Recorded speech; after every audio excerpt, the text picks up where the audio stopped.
ਕੱਲ ਭੱਜ ਕੇ ਲੈ ਆਉਂਦਾ ਉੱਥੇ ਤੇ ਮੁੱਲਾਪੁਰ ਕੇ ਇੱਕ ਫੜ ਲਿਆਉਂਦਾ ਉੱਥੇ ਕਢਾ ਲੈਂਦਾ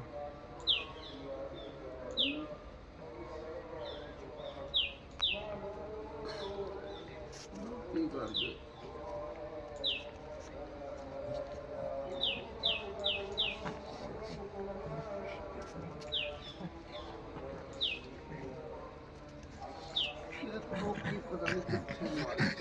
ਘਰ ਤਾਂ ਉਹਦੀਆਂ ਚੀਜ਼ਾਂ ਵੀ ਨਹੀਂ ਸਾਂਭੀਆਂ ਜਾਂਦੀਆਂ, ਹੋਰ ਤੂੰ ਕੀ ਕਰੇਗਾ।